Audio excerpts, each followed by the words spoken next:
Hey sexy. Tinder, Bumble, Hinge. Okcupid. Mae lot o ni wedi bod yn edrych am dates ar yr apps yma, yn enwedig gyda'r gobaith fyddwn ni'n ffeindio post-pandemig cariad yn 2021.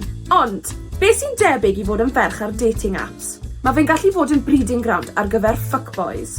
Sut allwn ni osgoi nhw? Dyma'r telltale signs a red flags i chi edrych amdano cyn i chi sweipio i'r fe. Red flag rhif 1. Y profil. So, chi ar eich hoff dating app a chi'n gweld boi sy'n edrych yn eitha neis, a mae bio fe'n gweud y geiriau iawn i gyd. Swnio'n promising iawn i dechrau ond diwe. Ond, mae'r fuckboys yn defnyddio'r geiriau special yma fel bait i tynnu chi mewn am y right swipe yna. Unwaith chi'n matcho a cael y small talk mas o'r ffordd, the fuckboy comes out to play, a ti'n gwybod bod e'n full of shit. Dwi ddim yn gweud bod pob un sy'n cynnwys hwn yn ei bio nhw yn fuckboy, ond dwi yn gweud dwi ddim wastad yn wir. Neu, oedden nhw wedi cynnwys Snapchat nhw yn bio nhw?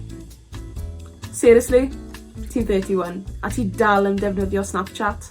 Pam maen nhw mor awyddus i ddenu ti at app le mae'r lluniau yn diflannu ar ôl 10 eiliad? Red flag rhif 2. Lluniau. Os mae dan nhw topless gym selfies, maen nhw'n class A fuckboy. Ond, os mae dan nhw topless sunbed selfies, maen nhw off the scale ar y fuckboyometer. A beth am hen luniau gyda'i exe wedi sgriblo allan i gyd? Ti erioed wedi clywed am y crop tool hyn? Red flag rhif 3.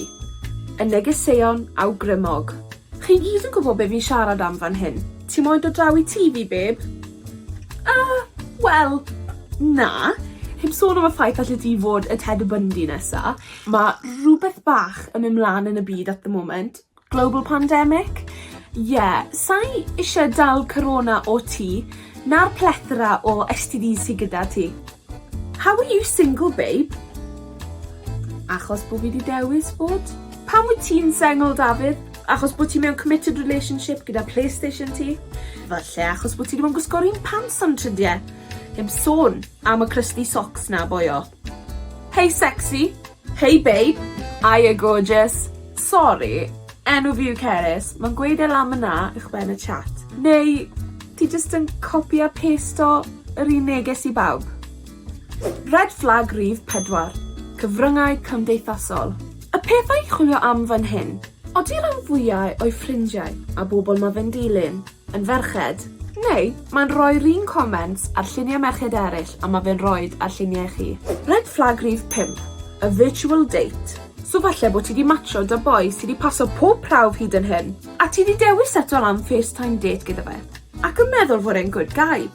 Ond, yn dilyn lan i'r foment mawr, mae fe'n dechrau newid a gweud pethau fel, be ti'n mynd i wisgo hyn o, babe? Ti'n mynd i'r cawod cyn date ni? Cymero selfie. Ti off i gwely? Be? Heb fi? 4 gair. Run for the hills. Fuckboys y byd, ni wedi astudio eich ffordd o weithio a chi ddim yn saff ragor.